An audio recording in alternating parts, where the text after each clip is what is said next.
ਸਤਨਾਮ ਕਰਤਾ ਪੁਰਖ ਨਿਰਭਉ ਨਿਰਵੈਰ ਅਕਾਲ ਮੂਰਤ ਅਜੂਨੀ ਸੈਭੰ ਗੁਰ ਪ੍ਰਸਾਦ। ਜਪ ਹਰਿ ਸਚ ਜੁਗਾਦ ਸਚ ਹੈ ਭੀ ਸਚ ਨਾਨਕ ਹੋਸੀ ਭੀ ਸਚ। ਫਿਰਤ ਫਿਰਤ ਪ੍ਰਭ ਆਇਆ ਭਰਿਆ ਤੋ ਸਰਨਾਏ। ਨਾਨਕ ਕੀ ਪ੍ਰਭ ਬੇਨਤੀ ਆਪਣੀ ਭਗਤੀ ਲਾਏ। ਸਤਨਾਮ ਸ੍ਰੀ ਵਾਹਿਗੁਰੂ ਜੀ। ਜਿਹਵਾ ਸੱਚੀ ਸੱਚ ਰਤੀ ਤਨ ਮਨ ਸੱਚਾ ਹੋਏ। ਬਿਨ ਸਾਚੇ ਹੋਰ ਸਾਲਾਹਣਾ ਜਦ ਸਹਿ ਜਨਮ ਸਭ ਖੋਏ। ਜਿਹਵਾ ਸੱਚੀ ਸੱਚ ਰਤੀ ਤਨ ਮਨ ਸੱਚਾ ਹੋਏ। ਬਿਨ ਸਾਚੇ ਹੋਰ ਸਾਲਾਹਣਾ ਜਦ ਸਹਿ ਜਨਮ ਸਭ ਖੋਏ। ਸੱਚ ਖੇਤੀ ਸੱਚ ਬੀਜਣਾ ਸਾਚਾ ਵਾਪਾਰਾ। ਅਨ ਦਿਨ ਲਾਹਾ ਸੱਚ ਨਾਮ ਧਨ ਭਗਤ ਭਰੇ ਭੰਡਾਰਾ। ਸੱਚ ਖਾਣਾ ਸੱਚ ਪਹਿਨਣਾ ਸੱਚ ਟੇਕ ਹਰਿ ਨਾਉ। ਜਿਸਨੂੰ ਬਖਸ਼ੇ ਤਿਸ ਮਿਲੈ ਮਹਿਲੀ ਪਾਏ ਥਾਉ। ਸੱਚ ਖਾਣਾ ਸੱਚ ਪਹਿਨਣਾ ਸੱਚ ਟੇਕ ਹਰਿ ਨਾਉ। ਜਿਸਨੂੰ ਬਖਸ਼ੇ ਤਿਸ ਮਿਲੈ ਮਹਿਲੀ ਪਾਏ ਥਾਉ। ਵਾਹਿਗੁਰੂ ਜੀ ਕਾ ਖਾਲਸਾ ਵਾਹਿਗੁਰੂ ਜੀ ਕੀ ਫਤਿਹ। ਪਰਮ ਸਨਮਾਨਯੋਗ ਗੁਰੂ ਕੀ ਸਾਜੀ ਨਵਾਜੀ ਗੁਰੂ ਰੂਪ ਗੁਰੂ ਖਾਲਸਾ ਸਾਧ ਸੰਗਤ ਜੀਓ। ਜਿਨ ਕੇ ਭਾਗ ਬੜੇ हैं ਭਾਈ ਤਿਨ ਸਾਧੂ ਸੰਗ ਮੁਖ ਜੁਰੇ।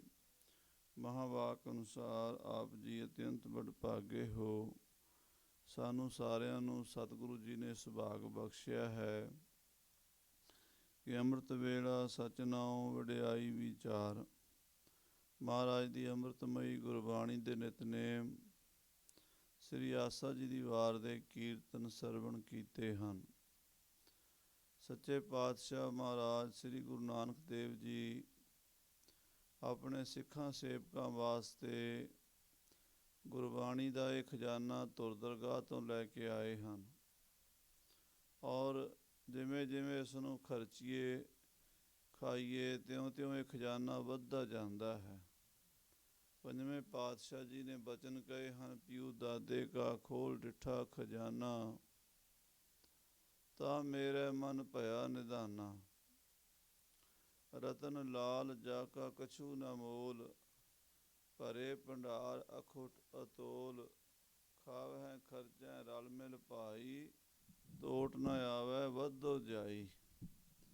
ਇਹ ਜੋ ਗੁਰਬਾਣੀ ਦਾ ਖਜ਼ਾਨਾ ਹੈ, ਗੁਰੂ ਕੇ ਸਿੱਖ ਜਿਉਂ ਜਿਉਂ ਖਰਚਣਗੇ ਜਿਉਂ ਜਿਉਂ ਵਰਤਣਗੇ ਤਿਉਂ ਤਿਉਂ ਇਹ ਖਜ਼ਾਨਾ ਵਧੇਗਾ।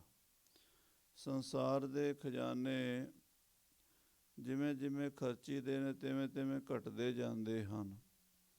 ਪਰ ਗੁਰਬਾਣੀ ਦਾ ਖਜ਼ਾਨਾ ਜਿਉਂ ਜਿਉਂ ਖਰਚੀਏ ਇਹ ਵੱਧਦਾ ਜਾਂਦਾ ਹੈ। ਇਹ ਮਹਾਰਾਜ ਸੱਚੇ ਪਾਤਸ਼ਾਹ ਜੀ ਦੀ ਅੰਮ੍ਰਿਤਮਈ ਬਾਣੀ ਦੇ ਨਾਲ ਗੁਰੂ ਕੇ ਸਿੱਖ ਜੁੜਦੇ ਹਨ, ਕੀਰਤਨ ਦੇ ਰਾਹੀਂ ਕਥਾ ਦੇ ਰਾਹੀਂ। ਸੋ ਆਓ, ਜਿੱਥੇ ਮਹਾਰਾਜ ਨੇ ਕੀਰਤਨ ਨੂੰ ਪ੍ਰਧਾਨ ਕਿਹਾ ਹੈ ਉੱਥੇ ਸਭ ਤੇ ਊਤਮ ਹਰਿ ਕੀ ਕਥਾ। ਨਾਮ ਸੁਨਤ ਦਰਦ ਦੁੱਖ ਲੱਥਾ। ਮਹਾਰਾਜ ਸਾਹਿਬ ਜੀ ਦੀ ਗੁਰਬਾਣੀ ਦੀ ਲੜੀਵਾਰ ਕਥਾ ਸਰਵਣ ਕਰੀਏ। ਤੀਸਰੇ ਪਾਤਸ਼ਾਹ ਜੀ ਨੇ ਵਡਹੰਸ ਰਾਗ ਵਿੱਚ 2 ਅਸ਼ਟਪਦੀਆਂ ਉਚਾਰਨ ਕੀਤੀਆਂ ਹਨ। ਪਹਿਲੀ ਅਸ਼ਟਪਦੀ ਦੇ ਰਹਾਉ ਦੇ ਪਦੇ ਤੱਕ ਕਥਾ ਪਿਛਲੇ ਪ੍ਰਕਰਣਾਂ ਵਿੱਚ ਹੋ ਚੁੱਕੀ ਹੈ। ਹੁਣ ਦੂਸਰੇ ਪਦੇ ਤੋਂ ਸਰਵਣ ਕਰੀਏ। ਪਿਆਰ ਨਾਲ ਆਖੀਏ ਸਤਨਾਮ ਸ੍ਰੀ ਵਾਹਿਗੁਰੂ ਸਾਹਿਬ ਜੀ। ਸਤਨਾਮ ਸ੍ਰੀ ਵਾਹਿਗੁਰੂ। ਜਿਹਵਾ ਸੱਚੀ ਸੱਚ ਰਤੀ ਤਨ ਮਨ ਸੱਚਾ ਹੋਏ। ਮਹਾਰਾਜ ਕਹਿੰਦੇ ਉਹ ਜੀਭਾ ਸੱਚੀ ਹੈ, ਉਹ ਰਸਨਾ ਧਨ ਹੈ, ਕਿਉਂਕਿ ਗੁਰਬਾਣੀ ਵਿੱਚ ਰਸਨਾ ਨੂੰ, ਜੀਭਾ ਨੂੰ ਮਹਾਰਾਜ ਨੇ ਬਹੁਤ ਜਗ੍ਹਾ 'ਤੇ ਜ਼ਿਕਰ ਕੀਤਾ ਹੈ। ਇਹ ਰਸਨਾ ਤੂੰ ਅਨਰਸ ਰਾਚ ਰਹੀ, ਤੇਰੀ ਪਿਆਸ ਨਾ ਜਾਏ। ਪਿਆਸ ਨਾ ਜਾਏ ਹੋਰਤ ਕਿਤੈ, ਜਿਚਰ ਹਰ ਰਸ ਪੱਲੇ ਨਾ ਪਾਏ। ਹਰ ਰਸ ਪਾਏ ਪੱਲੇ, ਪੀਐ ਹਰ ਰਸ, ਬੌੜ ਨਾ ਤ੍ਰਿਸ਼ਨਾ ਲਾਗੈ ਆਏ। ਹੇ ਮੇਰੀ ਰਸਨਾ, ਤੂੰ ਹੋਰ ਫਿੱਕੇ ਸਵਾਦਾਂ ਵਿੱਚ ਲੱਗੀ ਹੋਈ ਹੈ, ਉੱਥੋਂ ਤੇਰੀ ਪਿਆਸ ਜਾਣੀ ਨਹੀਂ। ਜਿੰਨਾ ਚਿਰ ਹਰੀ ਦਾ ਰਸ ਤੇਰੇ ਪੱਲੇ ਨਹੀਂ ਪੈਂਦਾ, ਓਨਾ ਚਿਰ ਤੇਰੀ ਪਿਆਸ ਨਹੀਂ ਮਿਟਣੀ। ਜਦੋਂ ਹਰ ਰਸ ਦੀ ਪ੍ਰਾਪਤੀ ਹੋ ਜਾਵੇਗੀ, ਫਿਰ ਮੁੜ ਕੇ ਤੇਰੀ ਤ੍ਰਿਸ਼ਨਾ ਖਤਮ ਹੋ ਜਾਏਗੀ, ਬੁੱਝ ਜਾਏਗੀ। ਇਸੇ ਤਰ੍ਹਾਂ ਮਹਾਰਾਜ ਪੰਜਵੇਂ ਪਾਤਸ਼ਾਹ ਵੀ ਬਚਨ ਕਰਦੇ, ਰਸਨਾ ਗੁਣ ਗੋਪਾਲ ਨਿਤ ਗਾਇਣ, ਸ਼ਾਂਤ ਸਹਿਜ ਰਹਿਸ ਮਨ ਉਪਜਿਓ, ਸਗਲੇ ਦੁਖ ਪਲਾਇਣ। ਜਦੋਂ ਰਸਨਾ ਵਾਹਿਗੁਰੂ ਦੇ ਪਰਮੇਸ਼ਰ ਦੇ ਗੁਣ ਗਾਉਂਦੀ ਹੈ, ਉਹਦੇ ਵਿੱਚੋਂ ਸ਼ਾਂਤੀ, ਆਨੰਦ, ਟਿਕਾਓ ਪ੍ਰਗਟ ਹੋ ਜਾਂਦਾ ਹੈ। ਜਿਸ ਰਸ ਨੂੰ ਸਾਰਾ ਸੰਸਾਰ ਲੱਭਦਾ ਫਿਰਦਾ ਹੈ, ਪਰ ਉਹ ਰਸ ਮਿਲਦਾ ਨਹੀਂ, ਰਸਨਾ ਦੁਆਰਾ ਨਾਮ ਜਪ ਕੇ ਉਹਦੀ ਪ੍ਰਾਪਤੀ ਹੋ ਜਾਂਦੀ ਹੈ। ਸੋ ਮਹਾਰਾਜ ਸਾਹਿਬ ਜੀ ਇਸ ਪਾਵਨ ਪੰਕਤੀ ਵਿੱਚ ਫਰਮਾਨ ਕਰਦੇ, ਜੀਭਾ ਸੱਚੀ, ਕਿ ਵਾਹਿਗੁਰੂ ਪਰਮੇਸ਼ਰ ਦਾ ਨਾਮ ਜਪਣ ਵਾਲੀ ਜੀਭ ਸੱਚੀ ਹੈ, ਧਨ ਹੈ। ਸਾ ਰਸਨਾ ਧਨ ਧਨ ਹੈ, ਮੇਰੀ ਜਿੰਦੜੀਏ ਗੁਣ ਗਾਵੇ ਹਰ ਪ੍ਰਭ ਕੇਰੇ ਰਾਮ। ਮਹਾਰਾਜ ਕਹਿੰਦੇ ਜਿਹੜੀ ਰਸਨਾ ਵਾਹਿਗੁਰੂ ਦੇ ਗੁਣ ਗਾਉਂਦੀ ਹੈ, ਉਹ ਧਨ ਹੈ। ਜੀਭਾ ਸੱਚੀ, ਸੱਚ ਰੱਤੀ, ਜਿਹੜੀ ਸੱਚ ਦੇ ਵਿੱਚ ਰੰਗੀ ਗਈ ਹੈ, ਸੱਚ ਵਿੱਚ ਜੁੜ ਗਈ ਹੈ। ਰੱਤੀ ਪਦ ਦੇ ਪੰਜਾਬੀ ਵਿੱਚ ਕਈ ਅਰਥ ਕੀਤੇ ਜਾਂਦੇ ਨੇ। ਰੰਗਿਆ ਹੋਇਆ, ਜੁੜਿਆ ਹੋਇਆ, ਲੱਗਾ ਹੋਇਆ। ਸੋ ਜਿਹੜੀ ਰਸਨਾ ਸੱਚ ਵਿੱਚ ਲੱਗੀ ਹੋਈ ਹੈ, ਸੱਚ ਵਿੱਚ ਜੁੜੀ ਹੋਈ ਹੈ, ਸੱਚ ਦੇ ਰੰਗ ਵਿੱਚ ਰੰਗੀ ਹੋਈ ਹੈ, ਤਨ ਮਨ ਸੱਚਾ ਹੋਏ। ਜਿਸ ਸਰੀਰ ਦੇ ਵਿੱਚ ਇਹ ਰਸਨਾ ਕੰਮ ਕਰ ਰਹੀ ਹੈ ਨਾ ਆਪਣਾ ਵਾਹਿਗੁਰੂ ਵਾਹਿਗੁਰੂ ਜਪਣ ਦਾ, ਉਹ ਸਰੀਰ ਵੀ ਸੱਚਾ ਹੋ ਜਾਂਦਾ ਹੈ। ਔਰ ਜਿਸ ਸਰੀਰ ਦੇ ਵਿੱਚ ਰਸਨਾ ਨਾਮ ਜਪ ਰਹੀ ਹੈ, ਸਮਾਂ ਪਾ ਕੇ ਉਹਦਾ ਮਨ ਵੀ ਸੱਚਾ ਹੋ ਜਾਂਦਾ ਹੈ। ਇਹ ਸਾਰਾ ਕੁਝ ਵਾਪਰਦਾ ਹੈ, ਤਾਂ ਹੀ ਗੁਰੂ ਸਾਹਿਬ ਜੀ ਨੇ ਆਪਣੀ ਗੁਰਬਾਣੀ ਵਿੱਚ ਲਿਖਿਆ ਹੈ। ਅੱਜ ਕੱਲ੍ਹ ਨਿਸ਼ਚਾ ਵਿਸ਼ਵਾਸ ਬਣਦਾ ਨਹੀਂ ਸਾਡਾ, ਇਸ ਕਰਕੇ ਅਸੀਂ ਗੁਰਬਾਣੀ ਨੂੰ ਸਮਝ ਨਹੀਂ ਪਾਉਂਦੇ। ਨਿਸ਼ਚਾ ਭਰੋਸਾ ਕਰਕੇ ਗੁਰਬਾਣੀ ਦੇ ਹਰ ਇੱਕ ਵਾਕ ਨੂੰ ਸੱਤ ਸੱਤ, ਜਿਵੇਂ ਮਹਾਰਾਜ ਕਹਿੰਦੇ ਨਾ, ਸਤਿਗੁਰ ਕੀ ਬਾਣੀ ਸੱਤ ਸੱਤ ਕਰ ਜਾਣੋ ਗੁਰ ਸਿੱਖੋ, ਹਰ ਕਰਤਾ ਆਪ ਮੂੰਹੋਂ ਕਢਾਏ। ਇਹ ਭਾਈ ਗੁਰੂ ਕੇ ਸਿੱਖੋ, ਸਤਿਗੁਰਾਂ ਦੀ ਬਾਣੀ ਨੂੰ ਸੱਤ ਸੱਤ ਕਰਕੇ ਜਾਣੋ, ਕਿਉਂਕਿ ਸਤਿਗੁਰੂ ਜੀ ਦੀ ਰਸਨਾ ਤੋਂ ਕਰਤੇ ਪੁਰਖ ਨੇ ਇਹ ਬਚਨ ਆਪ ਮੂੰਹ ਤੋਂ ਕਢਾਏ ਹਨ।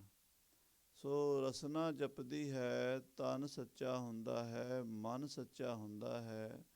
ਇਹ ਸਤਿਗੁਰੂ ਅਮਰਦਾਸ ਜੀ ਦਾ ਆਪਣਾ ਅਨੁਭਵ ਹੈ, ਆਪਣਾ ਤਜਰਬਾ ਕੀਤਾ ਹੋਇਆ। ਇੱਕ ਗੱਲ ਹੁੰਦੀ ਹੈ ਸੁਣੀ ਹੋਈ, ਇੱਕ ਅਨੁਮਾਨ ਅਤੇ ਇੱਕ ਅਨੁਭਵ, ਇਹਦੇ 'ਚ ਫਰਕ ਹੈ। ਅਨੁਮਾਨ ਅੰਦਾਜ਼ਾ ਲਾ ਕੇ ਕੋਈ ਗੱਲ ਕਿਸੇ ਤੋਂ ਸੁਣ ਕੇ ਅੱਗੇ ਸੁਣਾ ਦਿੱਤੀ ਜਾਂਦੀ ਹੈ, ਜਿਵੇਂ ਅਸੀਂ ਲੋਕ ਕਰਦੇ ਹਾਂ। ਪਰ ਜਿਹੜੇ ਸਤਿਗੁਰੂ ਜੀ ਮਹਾਰਾਜ ਬਾਣੀ ਲਿਖ ਕੇ ਗਏ ਹਨ, ਉਹਨਾਂ ਨੇ ਉਹ ਗੱਲ ਸੁਣ ਕੇ ਨਹੀਂ ਲਿਖੀ, ਉਹਨਾਂ ਨੇ ਆਪ ਅਨੁਭਵ ਕਰਕੇ ਲਿਖੀ ਹੈ। ਇਸ ਕਰਕੇ ਇਸ ਨੂੰ ਧੁਰ ਕੀ ਬਾਣੀ ਕਹਿੰਦੇ ਹੈ। ਇਹ ਸਤਿਗੁਰਾਂ ਦੇ ਅਕਾਲ ਪੁਰਖ ਦੇ ਧੁਰ ਅਨੁਭਵ ਦੇ ਵਿੱਚੋਂ ਇਹ ਬਚਨ ਆਏ ਹਨ। ਬਿਨ ਸਾਚੇ ਹੋਰ ਸਾਲਾਹਣਾ, ਜਸ ਹੈ ਜਨਮ ਸਭ ਖੋਏ। ਬਿਨਾਂ ਸੱਚੇ ਵਾਹਿਗੁਰੂ ਪਰਮੇਸ਼ਰ ਨੂੰ ਛੱਡ ਕੇ ਹੋਰ ਕਿਸੇ ਦੀ ਸਿਫਤ ਸ਼ਲਾਘਾ ਕਰਨੀ, ਕਿਉਂਕਿ ਰਸਨਾ ਹੀ ਕਿਸੇ ਦੀ ਨਿੰਦਾ ਕਰਦੀ ਹੈ ਅਤੇ ਰਸਨਾ ਹੀ ਕਿਸੇ ਦੀ ਉਸਤਤ ਕਰਦੀ ਹੈ। ਜੇ ਅਸੀਂ ਕਿਸੇ ਦੀ ਨਿੰਦਾ ਕਰਨੀ ਹੈ ਤਾਂ ਵੀ ਸਾਨੂੰ ਰਸਨਾ ਦੀ ਲੋੜ ਪਵੇਗੀ। ਜੇ ਅਸੀਂ ਕਿਸੇ ਦੀ ਉਸਤਤ ਕਰਨੀ ਹੈ ਤਾਂ ਵੀ ਰਸਨਾ ਦੀ ਲੋੜ ਪਵੇਗੀ। ਸੋ ਅਸੀਂ ਲੋਕਾਂ ਦੀ ਜਾਂ ਤਾਂ ਨਿੰਦਾ ਕਰਦੇ ਹਾਂ ਜਾਂ ਲੋਕਾਂ ਦੀ ਉਸਤਤ ਕਰਦੇ ਹਾਂ।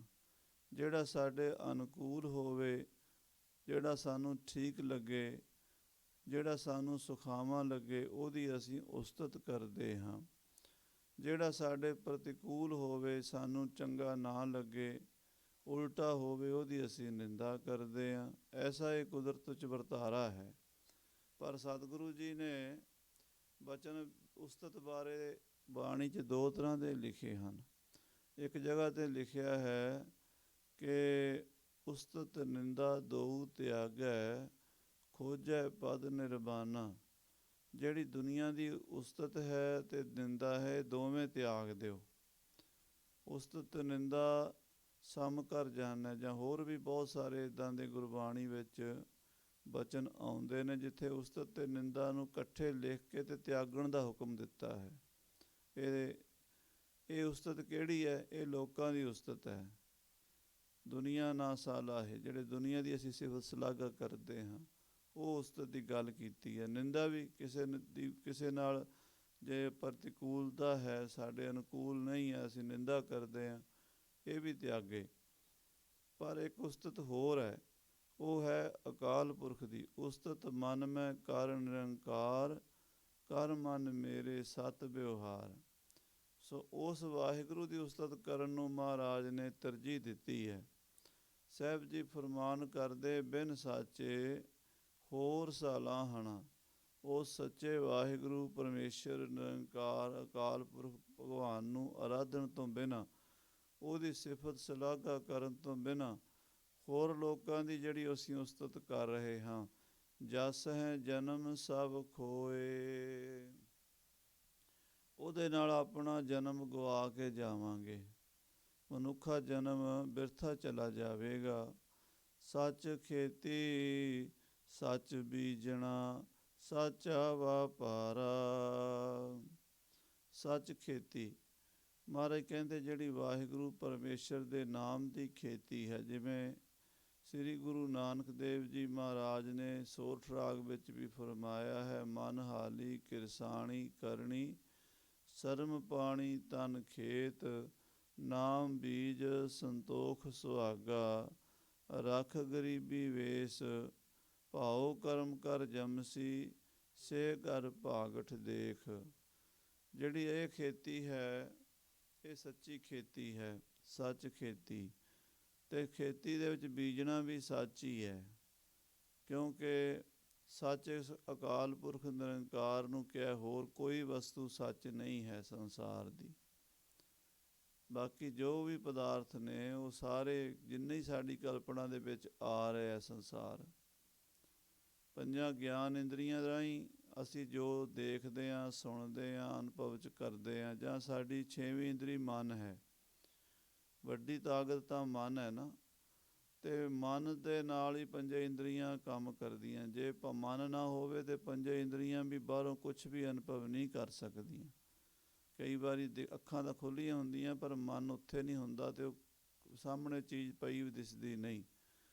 ਗੱਲਬਾਤ ਦੋ ਬੰਦੇ ਕਰ ਰਹੇ ਹੁੰਦੇ ਨੇ ਅਤੇ ਸੁਣਨ ਵਾਲੇ ਦਾ ਮਨ ਕਿਤੇ ਹੋਰ ਚਲਾ ਜਾਂਦਾ। ਉਹ ਕਹਿੰਦਾ, ਭਾਈ ਸਾਹਿਬ ਮਾਫ਼ ਕਰਨਾ, ਮੈਨੂੰ ਜ਼ਰਾ ਦੁਬਾਰਾ ਦੱਸੋ, ਮੇਰਾ ਧਿਆਨ ਕਿਤੇ ਖਿਆਲ ਹੋਰ ਚਲਾ ਗਿਆ ਸੀ। ਸੋ ਖਿਆਲ, ਮਨ, ਸੰਕਲਪ, ਵਿਕਲਪ ਜੋ ਬਿਰਤੀ ਹੈ, ਇਹ ਸੰਸਾਰ ਨੂੰ ਅਨੁਭਵ ਕਰਾਉਂਦੀ ਹੈ।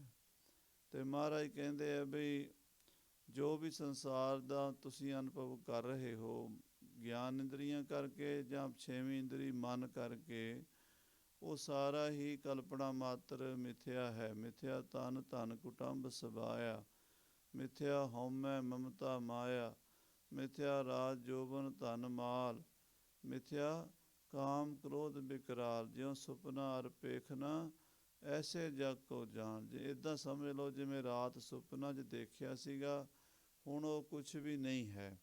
ਇਸੇ ਤਰ੍ਹਾਂ ਜਦੋਂ ਅਸੀਂ ਗੂੜ੍ਹੀ ਨੀਂਦ ਵਿੱਚ ਚਲੇ ਜਾਂਦੇ ਹਾਂ, ਉਸ ਵੇਲੇ ਸੰਸਾਰ ਵੀ ਨਹੀਂ ਹੁੰਦਾ।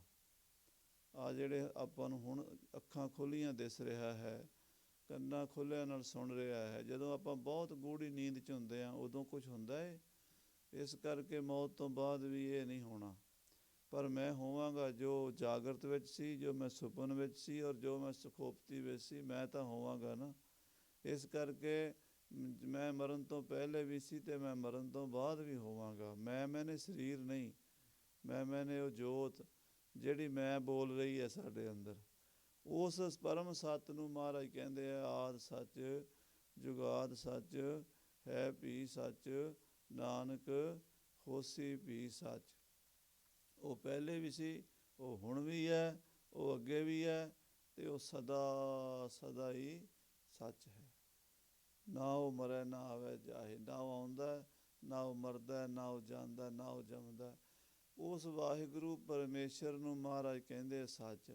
ਭਾਈ ਉਹਦੀ ਸ਼ਰਧਾ ਰੂਪੀ ਖੇਤੀ ਦੇ ਵਿੱਚ, ਸ਼ਰਧਾ ਰੂਪੀ ਜਿਵੇਂ ਖੇਤ ਹੁੰਦਾ ਨਾ, ਖੇਤ ਦੇ ਵਿੱਚ ਖੇਤ ਹੋਏਗਾ ਤਾਂ ਹੀ ਬੀਜ ਬੀਜਾਂਗੇ ਨਾ, ਅਤੇ ਜੇ ਖੇਤ ਹੀ ਕੋਈ ਨਹੀਂ, ਬੀਜ ਕਿੱਥੇ ਬੀਜਾਂਗੇ। ਤੋ ਇੱਥੇ ਮਹਾਰਾਜ ਕਹਿੰਦੇ ਵੀ ਸ਼ਰਧਾ ਰੂਪੀ ਭਾਵਨਾ ਰੂਪੀ ਪੈੜੀ ਹੋਵੇ, ਉਹਦੇ ਵਿੱਚ ਸੱਚ ਬੀਜਣਾ, ਸੱਚਾ ਨਾਮ ਬੀਜਣਾ, ਵਾਹਿਗੁਰੂ ਵਾਹਿਗੁਰੂ ਵਾਹਿਗੁਰੂ ਵਾਹਿਗੁਰੂ ਵਾਹਿਗੁਰੂ। ਸਾਚਾ ਵਪਾਰਾ, ਅਤੇ ਜੇ ਵਪਾਰ ਵੀ ਕਰਨਾ ਹੈ, ਸੱਚ ਵਪਾਰ ਕਰੋ ਵਪਾਰੀ, ਦਰਗਹਿ ਨਿਭੈ ਖੇਪ ਤੁਮਾਰੀ। ਅਣ ਦਿਨ ਲਾਹਾ ਸੱਚ ਨਾਮ, ਧਨ ਭਗਤ ਭਰੇ ਭੰਡਾਰਾ। ਦਿਨ ਰਾਤ ਲਾਹਾ ਵੀ ਸੱਚੇ ਨਾਮ ਦਾ ਹੀ ਹੈ, ਅਤੇ ਭਗਤੀ ਦੇ ਭੰਡਾਰੇ ਭਰ ਜਾਣੇ, ਇਹੀ ਸੱਚਾ ਧਨ ਕਮਾਉਣਾ ਹੈ। ਜਿਹੜਾ ਸੰਸਾਰੀ ਧਨ ਹੈ ਉਹ ਤਾਂ ਮਹਾਰਾਜ ਨੇ ਲਿਖ ਦਿੱਤਾ, ਇਹ ਧਨ ਕਰਤੇ ਕਾ ਖੇਲ ਹੈ, ਕਦੇ ਆਵੇ ਕਦੇ ਜਾਏ। ਮਾਇਆ ਵੀ ਧਨ ਕਦੀ ਸਾਡੇ ਕੋਲ ਇਤਨਾ ਹੋ ਜਾਂਦਾ ਵੀ ਗਿਣਿਆ ਨਹੀਂ ਜਾਂਦਾ, ਅਤੇ ਕਦੀ ਚਲਾ ਜਾਂਦਾ, ਫਿਰ ਕੱਖ ਵੀ ਨਹੀਂ ਕੋਲ ਰਹਿੰਦਾ। ਕਈ ਵਾਰੀ ਇਹ ਮਾਇਆ ਵੀ ਧਨ ਆਉਂਦਾ ਅਤੇ ਜਾਂਦਾ ਹੈ, ਪਰ ਇਹ ਧਨ ਕਰਤੇ ਕਾ ਖੇਲ ਹੈ, ਜਿਹੜਾ ਮਾਇਆ ਵੀ ਧਨ ਹੈ, ਕਦੇ ਆਵੇ ਕਦੇ ਜਾਏ। ਗਿਆਨੀਆਂ ਕਾ ਧਨ ਨਾਮ ਹੈ, ਸਦ ਹੀ ਰਹਿ ਸਮਾਏ। ਉਹ ਨਾਮ ਰੂਪੀ ਧਨ ਮਹਾਰਾਜ ਕਹਿੰਦੇ ਭਗਤੀ ਦੇ ਭੰਡਾਰੇ ਭਰੇ ਰਹਿੰਦੇ ਆ। ਅਣ ਦਿਨ ਲਾਹਾ ਸੱਚ ਨਾਮ, ਧਨ ਭਗਤ ਭਰੇ ਭੰਡਾਰਾ। ਸੱਚ ਖਾਣਾ ਸੱਚ ਪਹਿਨਣਾ, ਸੱਚ ਟੇਕ ਹਰ ਨਾਵੋਂ। ਸੱਚੇ ਦੇ ਜਿਹੜੇ ਵਪਾਰੀ ਹਨ ਉਹਨਾਂ ਨੇ ਸੱਚ ਹੀ ਖਾਣਾ ਹੈ, ਭਾਵ ਉਹਨਾਂ ਨੂੰ ਆਤਮਾ ਦੀ ਖੁਰਾਕ ਜਿਹੜੀ ਹੈ ਉਹ ਸੱਚਾ ਨਾਮ ਹੀ ਹੈ। ਸਰੀਰ ਦੀ ਖੁਰਾਕ, ਕਿਉਂਕਿ ਸਰੀਰ ਮਿਥਿਆ ਹੈ, ਇਹਦੀ ਖੁਰਾਕ ਵੀ ਮਿਥਿਆ ਪਦਾਰਥ ਹੀ ਹਨ, ਅਤੇ ਆਤਮਾ ਕਿਉਂਕਿ ਉਹ ਸੱਤ ਹੈ, ਉਹਦੀ ਖੁਰਾਕ ਵੀ ਸੱਚਾ ਨਾਮ ਹੀ ਹੈ। ਸੱਚ ਖਾਣਾ ਸੱਚ ਪਹਿਨਣਾ, ਜਿਹੜਾ ਇਹ ਸੰਸਾਰ ਦਾ ਪਹਿਨਣਾ ਹੈ ਵਸਤਰਾਂ ਆਦਿਕ ਦਾ, ਇਹ ਤਾਂ ਫਿਰ ਵੀ ਮਹਾਰਾਜ ਕਹਿੰਦੇ ਵਸਤਰ ਉਤਰ ਜਾਂਦੇ ਆ, ਪਾਟ ਜਾਂਦੇ ਆ, ਪੁਰਾਣੇ ਹੋ ਜਾਂਦੇ ਆ, ਪਰ ਜਿਹੜਾ ਵਾਹਿਗੁਰੂ ਪਰਮੇਸ਼ਰ ਦੇ ਨਾਮ ਦਾ ਪਹਿਨਣਾ ਪਹਿਨ ਲੈਂਦਾ ਹੈ ਉਹ ਕਦੀ ਨੰਗਾ ਨਹੀਂ ਹੁੰਦਾ। ਮਹਾਰਾਜ ਸਾਹਿਬ ਜੀ ਦਾ ਬਚਨ ਹੈ, ਹਰ ਨਾਮ ਹਮਾਰਾ ਪਹਿਨਣ, ਜਿਤ ਫਿਰ ਨੰਗੇ ਨਾ ਹੋਵੇ, ਹੋਰ ਪਹਿਨਣ ਕੀ ਹਮਾਰੀ ਸਰਦ ਗਈ। ਮਹਾਰਾਜ ਕਹਿੰਦੇ ਜਿਹੜੇ ਸੰਸਾਰ ਦੇ ਪਹਿਨਣੇ ਹਨ ਇਹ ਪਹਿਨ ਕੇ ਤਾਂ ਫਿਰ ਪੱਤ ਉਤਰ ਜਾਂਦੀ ਹੈ, ਪਰ ਜਦੋਂ ਨਾਮ ਦਾ ਪਹਿਨਣਾ ਪਹਿਨ ਲਈਏ ਤਾਂ ਫਿਰ ਦੋਵਾਂ ਜਹਾਨਾਂ ਵਿੱਚ ਪਰਦੇ ਢੱਕੇ ਜਾਂਦੇ ਹਨ। ਸੱਚ ਖਾਣਾ ਸੱਚ ਪਹਿਨਣਾ, ਸੱਚ ਟੇਕ ਹਰ ਨਾਉ। ਸੱਚੀ ਟੇਕ, ਸੱਚਾ ਆਸਰਾ, ਮੈਂ ਅੰਧਲੇ ਕੀ ਟੇਕ। ਮੈਨੂੰ ਸਾਨੂੰ ਸੰਸਾਰੀ ਲੋਕਾਂ ਨੂੰ ਤੇਰੇ ਨਾਮ ਦੀ, ਸੰਸਾਰੀ ਲੋਕਾਂ ਨੂੰ ਕਿਸੇ ਦੀ ਟੇਕ ਹੈ, ਕਿਸੇ ਨੂੰ ਕਿਸੇ ਦੀ ਟੇਕ ਹੈ, ਕਿਸ ਹੀ ਕੋਈ ਕੋਏ, ਮੰਝ ਨਿਮਾਣੀ ਇੱਕ ਤੂੰ। ਸਾਨੂੰ ਤਾਂ ਮਹਾਰਾਜ ਸਾਹਿਬ ਜੀ ਤੁਹਾਡੇ ਸੱਚੇ ਨਾਮ ਦੀ ਹੀ ਟੇਕ ਹੈ। ਜਿਸਨੂੰ ਬਖਸ਼ੇ ਤਿਸ ਮਿਲੈ, ਮਹਿਲੀ ਪਾਏ ਥਾਓ। ਜਿਸਨੂੰ ਵਾਹਿਗੁਰੂ ਬਖਸ਼ਿਸ਼ ਕਰਦਾ ਹੈ, ਜਿਸ ਨੂੰ ਰਹਿਮਤ ਕਿਰਪਾ ਕਰਦਾ ਹੈ, ਉਸ ਨੂੰ ਇਹ ਨਾਮ ਦੀ ਸੱਚੀ ਟੇਕ ਮਿਲਦੀ ਹੈ। ਸੰਸਾਰ ਵਿੱਚ ਸਭ ਤੋਂ ਦੁਰਲਭ ਪਦਾਰਥ ਪਰਮੇਸ਼ਰ ਦਾ ਨਾਮ ਹੀ ਹੈ। ਹੋਰ ਤਾਂ ਸਾਰੀਆਂ ਵਸਤੂਆਂ ਸੰਸਾਰ ਵਿੱਚ ਯਤਨ ਕਰਕੇ ਪ੍ਰਾਪਤ ਹੋ ਜਾਂਦੀਆਂ ਹਨ। ਨਾ ਪੈਸੇ ਦੀ ਕਮੀ ਹੈ, ਨਾ ਜਵਾਨੀ ਦੀ ਰੂਪ ਰੰਗ ਦੀ ਕਮੀ ਹੈ, ਨਾ ਗਹਿਣੇ ਕੱਪੜਿਆਂ ਦੀ ਕਮੀ ਹੈ, ਨਾ ਅਮੀਰਾਂ ਦੀ ਕਮੀ ਹੈ, ਨਾ ਵਿਦਵਾਨਾਂ ਦੀ ਕਮੀ ਹੈ, ਨਾ ਡਾਕਟਰਾਂ ਦੀ ਕਮੀ ਹੈ, ਨਾ ਫਿਲੋਸਫਰਾਂ ਦੀ ਕਮੀ ਹੈ। ਇੱਕ ਦੁਰਲਭ ਹੈ ਤਾਂ ਦੁਰਲਭੰ ਏਕ ਭਗਵਾਨ ਨਾਮ ਹੈ। ਨਾਨਕ ਲਬਧਿੰ ਸਾਧ ਸੰਗ ਕਿਰਪਾ ਪ੍ਰਭੰ। ਕਹਿੰਦੇ ਇੱਕ ਭਗਵਾਨ ਦਾ ਨਾਮ ਦੁਰਲਭ ਹੈ, ਕੇਵਲ ਤੇ ਕੇਵਲ ਪੂਰਨ ਪੁਰਸ਼ਾਂ ਸਾਧੂਆਂ ਮਹਾਂਪੁਰਸ਼ਾਂ ਕੋਲੋਂ ਹੀ ਮਿਲਦਾ ਹੈ। ਜਿਸ ਨੂੰ ਬਖਸ਼ੇ, ਜਿਸ ਨੂੰ ਵਾਹਿਗੁਰੂ ਬਖਸ਼ਿਸ਼ ਕਰਦਾ ਹੈ ਤਿਸ ਮਿਲੈ। ਮਹਾਂਪੁਰਸ਼ ਕਹਿੰਦੇ ਵੀ ਜਿਸ ਵਖਰ ਕੋ ਲੈਣ ਤੂੰ ਆਇਆ, ਰਾਮ ਨਾਮ ਸੰਤਨ ਘਰ ਪਾਇਆ। ਉਹ ਉਹਦੇ ਮਿਲਣ ਦਾ ਟਿਕਾਣਾ ਸਤਪੁਰਸ਼ਾਂ ਦੀ ਸੰਗਤ ਹੈ, ਔਰ ਉਹ ਵੀ ਤਾਂ ਮਿਲਦਾ ਜੇ ਵਾਹਿਗੁਰੂ ਕਿਰਪਾ ਕਰੇ। ਜਿਨ ਮਸਤਕ ਧੁਰ ਹਰ ਲਿਖਿਆ, ਤਿਨਾ ਸਤਿਗੁਰ ਮਿਲਿਆ ਰਾਮ ਰਾਜ। ਜਿਨ੍ਹਾਂ ਦੇ ਮੱਥੇ 'ਤੇ ਧੁਰ ਤੋਂ ਲਿਖਿਆ ਸੀ, ਉਹਨਾਂ ਨੂੰ ਮਹਾਰਾਜ ਸਾਹਿਬ ਗੁਰੂ ਨਾਨਕ ਦੇਵ ਜੀ ਵਰਗੇ ਸਤਿਗੁਰੂ ਮਿਲੇ ਹਨ, ਹੋਰ ਬਿਨਾਂ ਭਾਗਾਂ ਦੇ ਨਹੀਂ। ਮੈਲੀ ਪਾਏ ਥਾਉ, ਇਹਦੇ ਨਾਲ ਕੀ ਹੁੰਦਾ ਹੈ ਕਿ ਜੀਵ ਆਤਮਾ ਆਪਣੇ ਮਹਿਲ ਵਿੱਚ, ਆਪਣੇ ਸਰੂਪ ਵਿੱਚ ਟਿਕਾਣਾ ਪਾ ਲੈਂਦੀ ਹੈ। ਉਸ ਤੋਂ ਬਿਨਾਂ ਭਟਕਦੀ ਰਹਿੰਦੀ ਹੈ। ਹਰ ਵੇਲੇ ਮਨ ਦੇ ਮਗਰ ਲੱਗੀ ਹੋਈ ਰੂਹ ਇੱਧਰ ਉੱਧਰ ਠੇਡੇ ਖਾ ਰਹੀ ਹੈ। ਮਨ ਹਰ ਵੇਲੇ ਉੱਡਦਾ ਉੱਡਦਾ ਰਹਿੰਦਾ ਹੈ। ਮਨ ਨੂੰ ਕਦੀ ਵੀ ਚੈਨ ਨਹੀਂ ਆਉਂਦਾ। ਅਤੇ ਜਿਉਂ ਹੀ ਸਾਡੀ ਸਵੇਰੇ ਅੱਖ ਖੁੱਲ੍ਹਦੀ ਹੈ, ਜਾਗਰਤ ਅਵਸਥਾ, ਉਦੋਂ ਮਨ ਦਾ ਪਸਾਰਾ ਪਸਰਨਾ ਸ਼ੁਰੂ ਹੋ ਜਾਂਦਾ। ਲਗਾਤਾਰ ਕਿਤੇ ਬੈਠੇ ਹੋਈਏ, ਗੱਡੀ ਚਲਾ ਰਹੇ ਹੋਈਏ, ਪ੍ਰਸ਼ਾਦਾ ਛਕ ਰਹੇ ਹੋਈਏ, ਕਿਤੇ ਵੀ ਹੋਈਏ, ਖਿਆਲਾਂ ਦੀ ਲੜੀ ਮੁੱਕਦੀ ਨਹੀਂ। ਅਤੇ ਸੰਗਤ ਵਿੱਚ ਵੀ ਇੱਦਾਂ ਹੀ ਹੈ। ਜਾਗਰਤ ਅਵਸਥਾ ਦਾ ਤਾਂ ਇਹੀ ਹਾਲ ਹੈ, ਸੁਪਨੇ ਵਿੱਚ ਵੀ ਇੱਦਾਂ ਹੀ ਹੈ। ਅਤੇ ਮਹਾਰਾਜ ਕਹਿੰਦੇ ਆ ਵੀ ਇਹ ਸਾਰੀ ਭਟਕਣਾ ਕਦੋਂ ਖਤਮ ਹੁੰਦੀ ਹੈ? ਜਿਸ ਨੂੰ ਵਾਹਿਗੁਰੂ ਸੱਚੇ ਨਾਮ ਦੀ ਟੇਕ ਦੇ ਦਿੰਦਾ ਹੈ। ਆਵਹਿ ਸੱਚੇ ਜਾਵਹਿ ਸੱਚੇ, ਫਿਰ ਜੂਨੀ ਮੂਲ ਨਾ ਪਾਹੇ। ਉਹ ਜਿਹੜੇ ਮਹਾਂਪੁਰਸ਼ ਐਸੇ ਨਾਮ ਦੇ ਵਪਾਰੀ ਹਨ, ਉਹ ਆਉਂਦੇ ਵੀ ਸੱਚੇ ਹਨ, ਉਹ ਜਾਂਦੇ ਵੀ ਸੱਚੇ ਹਨ। ਉਹਨਾਂ ਦਾ ਆਉਣਾ ਵੀ ਸਫਲ ਹੈ, ਉਹਨਾਂ ਦਾ ਜਾਣਾ ਵੀ ਸਫਲ। ਸਫਲ ਭਈ ਸਫਲ ਯਾਤਰਾ, ਆਵਣ ਜਾਣ ਰਹੇ ਮਿਲੇ ਸਾਧਾ। ਉਹ ਕਹਿੰਦੇ ਆਉਂਦੇ ਵੀ ਸੱਚੇ, ਭਾਵ ਸੰਸਾਰ ਵਿੱਚ ਆਉਂਦਿਆਂ ਵੀ ਉਹਨਾਂ ਨੂੰ ਕੋਈ ਬੰਧਨ ਨਹੀਂ ਹੈ, ਅਤੇ ਜਾਂਦਿਆਂ ਵੀ ਕੋਈ ਬੰਧਨ ਨਹੀਂ ਹੈ। ਮੁੜ ਕੇ ਫਿਰ ਜੂਨੀ ਮੂਲ ਨਾ ਪਾਹੇ, ਮੁੜ ਕੇ ਗਰਭ ਜੂਨੀ 'ਚ ਨਹੀਂ ਪੈਂਦੇ। ਪਰ ਇਹ ਬਹੁਤ ਲੱਖਾਂ ਕਰੋੜਾਂ ਵਿੱਚੋਂ ਕੋਈ ਇੱਕ ਬੰਦਾ ਹੀ ਇੱਥੇ ਪਹੁੰਚਦਾ ਹੈ। ਕੋਟਨ ਮੈਂ ਨਾਨਕ ਕਉ ਨਾਰਾਇਣ ਜਿਹ ਚੀਤ। ਗੁਰਮੁਖ ਦਰ ਸਾਚੈ ਸਚਿਆਰ ਹੈ, ਸਾਚੇ ਮਾਹੇ ਸਮਾਹੇ। ਮਹਾਰਾਜ ਸਾਹਿਬ ਜੀ ਕਹਿੰਦੇ ਐਸੇ ਗੁਰਮੁਖ ਵਾਹਿਗੁਰੂ ਦੇ ਦਰ 'ਤੇ ਸਚਿਆਰ ਸਾਬਤ ਹੁੰਦੇ ਹਨ। ਉਹ ਦਰ ਸਾਚਾ, ਸੱਚੇ ਦਰ ਦੇ ਉੱਤੇ ਸਚਿਆਰ ਹੈ। ਉਹ ਸੱਚੇ ਪੁਰਸ਼ ਸਚਿਆਰ ਸਾਬਤ ਹੁੰਦੇ ਹਨ। ਇਸ ਸੰਸਾਰ ਦੇ ਵਿੱਚ ਕਈ ਤਾਂ 2-4 ਵਾਰੀ ਸੱਚ ਬੋਲ ਕੇ ਹੀ ਸਚਿਆਰ ਬਣ ਜਾਂਦੇ ਹੈ, ਪਰ ਸਾਡੇ ਵਰਗੇ ਸਚਿਆਰਾਂ ਦਾ ਸੱਚ ਕੋਈ ਵਜ਼ਨ ਨਹੀਂ ਰੱਖਦਾ, ਕਿਉਂਕਿ ਸਾਨੂੰ ਸੱਚ ਬੋਲਣ ਵਾਸਤੇ ਵੀ ਫਿਰ ਪ੍ਰਮਾਣ ਦੇਣਾ ਪੈਂਦਾ। ਮੈਂ ਸੱਚ ਕਹਿੰਦਾ, ਮੈਂ ਸੱਚ ਕਹਿੰਦਾ, ਸਹੁੰ ਗੁਰੂ ਦੀ ਮੈਂ ਸੱਚ ਕਹਿੰਦਾ, ਧਰਮ ਨਾਲ ਮੈਂ ਸੱਚ ਕਹਿੰਦਾ। ਇਹ ਇੱਥੋਂ ਹੀ ਪਤਾ ਲੱਗ ਜਾਂਦਾ ਬਈ ਇਹ ਝੂਠ ਕਹਿ ਰਿਹਾ। ਔਰ ਫਿਰ ਜਿਹੜਾ ਇਹ ਕਹਿਣਾ ਬਸ ਆਪਾਂ ਤਾਂ ਜੀ ਸੱਚ ਹੀ ਬੋਲਦੇ ਆ, ਝੂਠ ਬੋਲ ਕੇ ਕੀ ਲੈਣਾ।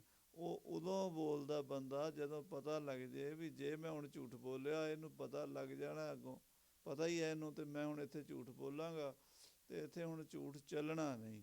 ਇਸ ਕਰਕੇ ਸਾਰਾ ਕੁਝ ਸਾਡਾ ਜਿਹੜਾ ਹੈ ਨਾ, ਉਹ ਕੂੜਿਆਰਾਂ ਦਾ, ਕੂੜ ਰਾਜਾ ਕੂੜ ਪ੍ਰਜਾ, ਕੂੜ ਸਭ ਸੰਸਾਰ, ਝੂਠ ਹੀ ਹੈ।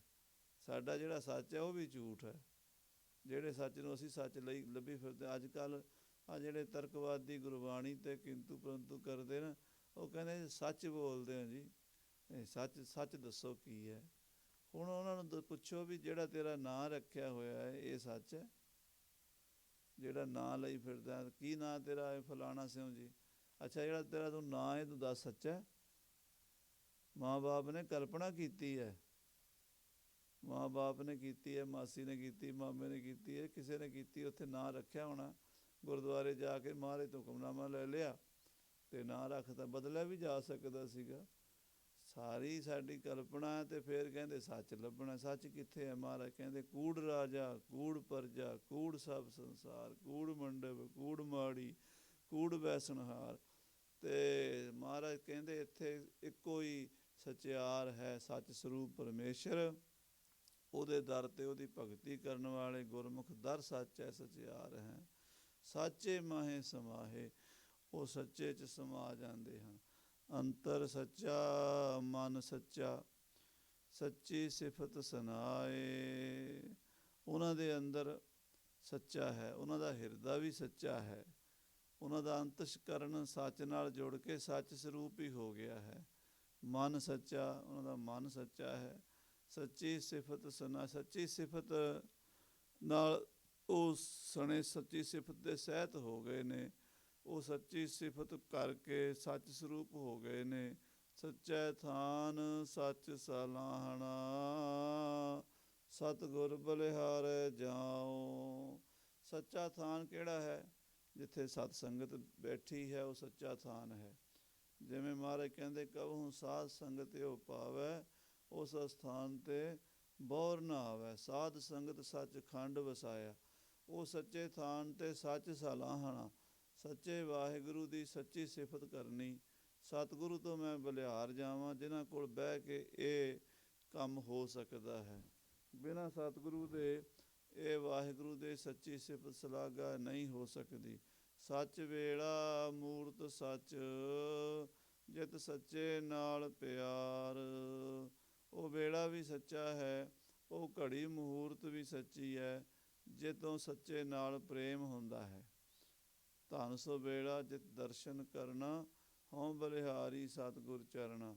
ਜਿਹੜੇ ਸਮੇਂ ਵਾਹਿਗੁਰੂ ਵਾਹਿਗੁਰੂ ਵਾਹਿਗੁਰੂ ਵਾਹਿਗੁਰੂ ਵਾਹਿਗੁਰੂ ਵਾਹਿਗੁਰੂ ਵਾਹਿਗੁਰੂ ਚੇਤੇ ਆ ਰਿਹਾ ਹੈ, ਉਹ ਘੜੀ ਉਹ ਸਮਝੋ ਬੜੀ ਭਾਗਾਂ ਵਾਲੀ ਘੜੀ ਹੈ ਜ਼ਿੰਦਗੀ ਦੀ।